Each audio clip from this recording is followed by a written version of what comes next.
Hello, everybody, and welcome to another episode of Encourage Mindset. I'm your host, Ethan Vandehei.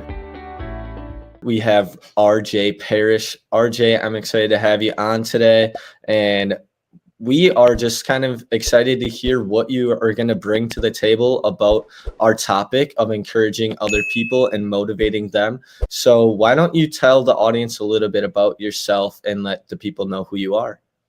Yeah, absolutely. Like you said, my name's RJ Parrish, and to give a super high level background, I grew up in very rural northern Michigan, tiny town, K through 12 school, one building. Like the whole building was under 800 students. So Wow. very small. I mean, graduating class like 40 people. So I came from a very small town background, and I went to college for a psychology background. I always had this interest in why do people do what they do? Why do we become the people that we do? And oddly enough, studying psychology gave me no answers, only more questions. Over time, I pivoted into marketing, looking at more of why do people buy what they buy? Why do, all of the psychological effects of consumerism and advertising. And that kind of led me into the video world, which is such a powerful medium from conveying emotion and persuasion and communication. And really, over the last few years, I've been running a video production company, and so much of what I do is around mindset. It's around how do we convey ourselves? How do we communicate with others? How do we instill feeling or share some sort of connection with people asynchronously? Because more often than not, in the marketing world, that's the whole goal, is to create some sort of connection between what you can do for someone, whether it's your product or your service, and the problem that you're solving. And if you want to bridge that gap, it usually takes some sort of emotional connection. Exactly. And emotional connections are what I try to do with having you guys on as guest speakers. And to build an emotional connection, I want you to connect with our audience today about, as you said, mindset and motivation. So personally, what is your mindset and what is your motivations that you currently have? Over the last few years, I've noticed a trend, and I've kind of noticed this my whole life, but it really became obvious when I got a little bit older and I got to work with a bigger variety of people. In that, whether you are a fresh out of college, first time employee, or the CEO of a large company, people have an incredibly insecure uh, viewpoint of themselves most of the time. Uh, Someone who can close $1 million deals on the phone and then freaks out when they get a headshot taken. And it usually stems with some sort of, we're very uncomfortable about ourselves, about how to portray ourselves and communicate who we are to the world. And there's a lot of evolutionary aspects to it, of wanting to be accepted, to be protected by the larger group, to belong. And a lot of what motivates me is pushing people to understand that what they have to say matters. Because not everyone believes it. Most don't. They think, who am I to want to have some sort of impact? Who am I to believe that I can help other people or make some sort of change? Who am I to say that I'm an expert? And I'm on the other side telling them what you have is unique. No one can explain it like you can. No one has your story. No one has your perspective that could be exactly what someone out there needs. And that's been my take of, I think, there's so many people who do, the same stuff as us, who may have a similar show, who may be a competitor in business, but they aren't us. And I think there's a lot of power and a lot of freedom to be had. And when we accept that who we are is unique, and if we lean into it, it's what will separate us. Yeah, I love that. And I think I agree with your points there. I think a lot of people give up on something easily because already happened. It already was a thing. It already has been created. It's already been discovered. It's already been maybe a podcast show. So I agree with those points. And ultimately, I think the world really affects a lot of our decisions. And so that what like it comes up to our first question today is why do we engage in self-destructive habits while ignoring our better judgment? I think there's a lot to unpack in that, and I think one is a lack of or a presence of bad information and bad environments for a lot of people, that we just don't really understand how much control we actually have in our lives. So we just kind of ride the hamster wheel of paying bills till we die, and go to work on Monday and get through it and slog through it, and try and turn our brain off, play Wordle on the commute, and hope for the best, hope it all goes smoothly, and then get to Friday and like get to actually live a little bit, or catch up on house cleaning or whatever you've got to do, and then just repeat. And when you think that's all life is, it's pretty easy to not feel like anything you do will contribute to some sort of meaningful improvement. A lot of people get jaded fairly early on in life, so they just kind of ride it out.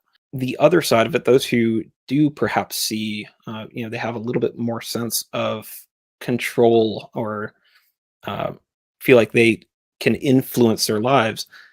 I think self-destruction gives an out. If we like to entertain the idea that I can do all of these things, I can build this business, I can build a personal brand, I can get the position I want, or start the company, or invest, or whatever, but not really committing to it, and instead cutting out at 5 o'clock to go to the bar, or messing around on our phone when we know we should be doing something better. I think it gives us an out of, well, maybe if I just went all in, then I would be able to do the thing I said. But because you're kind of, pardon the expression, like half pregnant, that you're not going to get the traction you could otherwise. But I think it gives you a mental out of, well, maybe if I had fully committed, then of course I would have succeeded. But because I didn't, well, that's the reason, not because I wasn't good enough, or smart enough, or effective enough. It's much easier to say that, well, maybe if I just worked harder, rather than, well, my product sucks, or my service wasn't very good, and that's why I failed. Yeah, exactly. So you talked about those destructive habits and how people give up really easily most of the time. But how can we offer a piece of advice about changing those destructive habits, starting fresh? What would you be? Yeah. I think, I mean, unless you were absolutely completely new in your career, or like a teenager, I think it's one important to realize that if you're starting something new, you're not starting from zero, you're starting from experience. I think there's a lot of apprehension in people who are perhaps a little further in their careers, maybe in their late 30s, 40s, 50s, of going to pursue a new venture when they've perhaps been with the same business or in the same industry for a decade or two, and thinking, oh my God, I'm giving so much up, I've worked so hard already, why, how could I give that up? The reality is, like, you can take all of that experience and apply it to the new thing. Life is additive. It's not, you do one thing and it just, nothing applies. It's not like transferring colleges and juggling credits. If you worked in an industry, you can take what you learn there and apply it to something new, starting a business, or starting some other project. I have a background in psychology. I didn't go to film school, but I run a video company. I took what I learned in college and applied it in a way that made sense and gave me a competitive advantage against those who went the traditional path. While others were studying composition and film history and directing styles, I was learning about human behavior and neuroscience and chemistry. It's just a different way of looking at the world. So, the key takeaway is realize that wherever you're starting, you have a different vantage point than everyone else who is doing that thing. Yeah, exactly. No, I know a lot of people, like you said, they go for a certain major and they end up doing something different. And you always need to tell them, or they need to tell themselves, just because you go in that certain field, when you say you're going to that college for that certain degree, it doesn't ultimately define who you are. Yeah. Yeah, 100%. I mean, it's only the starting point, and I would counter that anyone who's like, I didn't learn it in college, I can't do it. Education starts when you leave college. exactly. So one of my other questions that I love to talk about, and I think it really drives on people's the way people live their lives. Like for you, you're an entrepreneur. For other people, they might work a 9 to 5 job, but ultimately scheduling is essential. And for scheduling, some people might be more of a morning person, or some people might be more of an evening, late night person. So this is your personal opinion, and that's what I'd love to hear from you. Do you view yourself as a morning person? And if you do, how do you become a morning person? And do you think it is a key for success? Yeah, I love this question because anytime you look for like, habits of successful people, this is usually going to be there, ranging from the absurdly early of waking up at 3 in the morning, or versus others who are like, yeah, I get up at like 6 or something, get a start on your day. And that I think that creates this kind of friction of like, well, can I be successful? Am I an entrepreneur if I'm not doing these things? And is that what's holding me back? And I have kind of a couple ways of looking at the morning person question. Of I am not naturally a morning person. I've gotten a little bit better as I've gotten older. And it also hugely depends on time of year. I live in Michigan, so in the heart of winter, we don't get a ton of daylight. So that's pretty tough, but it doesn't really matter when I'm waking up because it's going to be dark at 9 a.m. It's going to be just as dark at 6 a.m. or 5 a.m. So that doesn't really matter. I think unless you have a business that is, tied to the stock markets, or you have a job that you're working primary income, or you have kids, I don't think you need to be an early riser to be successful. I think a lot of people feel like they have to force it and they're operating on like, 50% capacity versus if they just slept in until 8 and worked a little bit later in the day, they would probably be that much happier. Uh, the on the tactical side of how do you become more of a morning person if you do have some of those constraints, the most common of which is probably having kids.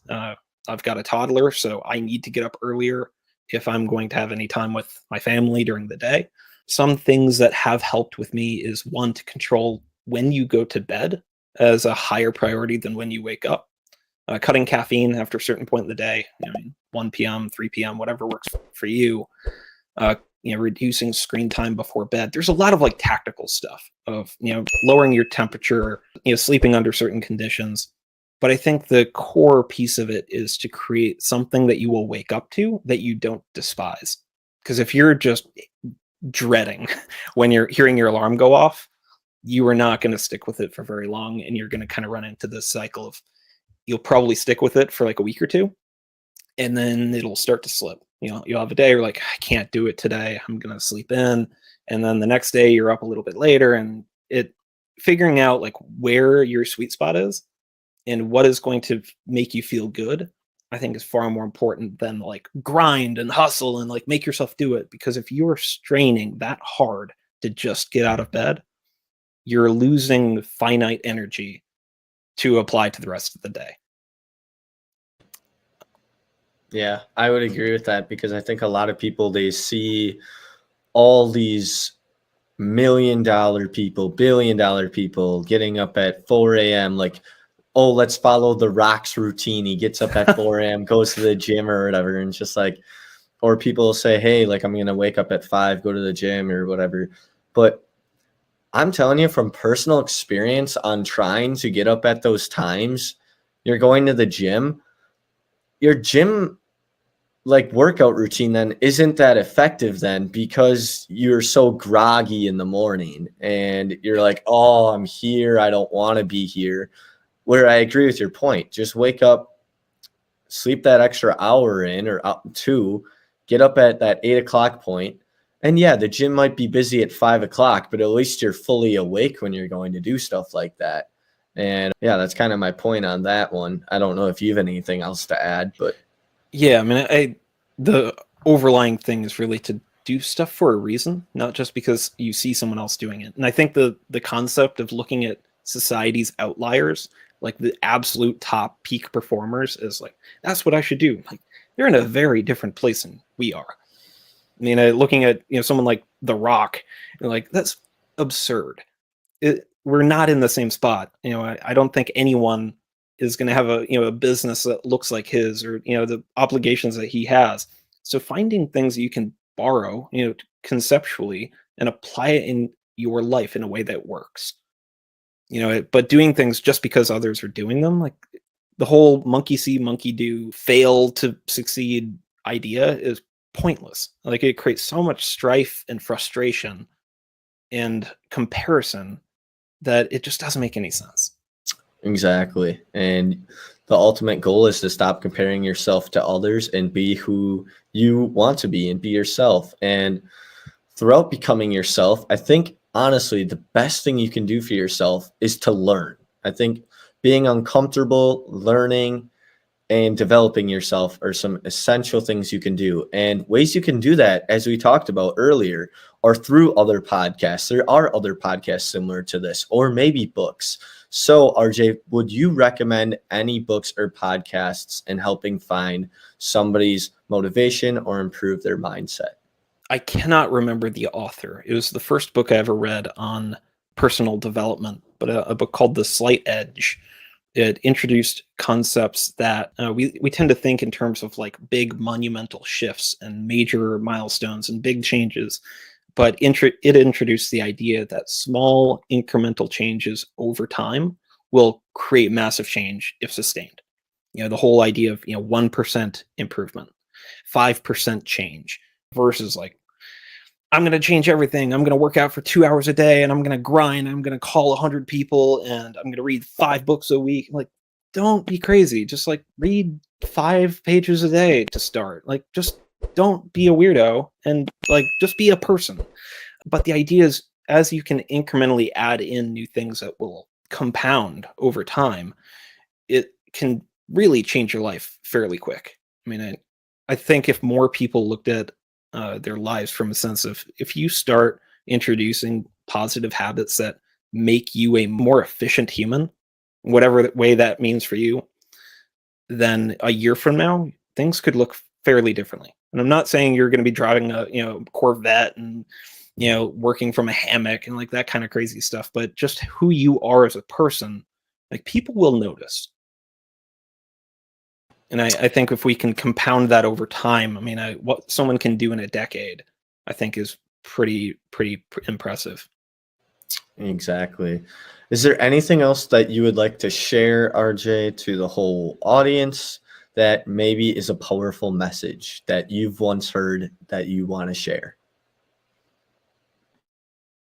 I would say that for anyone listening or watching, if you haven't heard it recently, that you matter, what you're doing is important, and even if no one is paying attention yet, just keep going.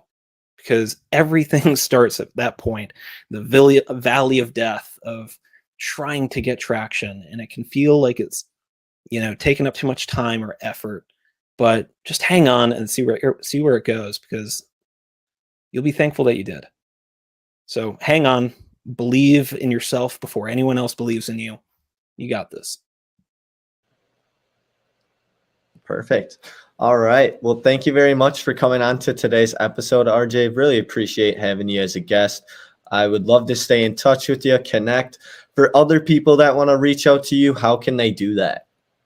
LinkedIn is probably the best way to get in touch with me. I'm pretty active there at RJ Parrish, or you can go to my website, evokemedialabs.com. Perfect. Sounds good. Well, thank you very much. You have a great rest of your day and enjoy the rest of your week. And hopefully you are crushing your goals. All right. Thanks, Ethan. So if you're ready to grow, hit that subscribe button, drop a comment, and let's build a mindset that empowers and transforms.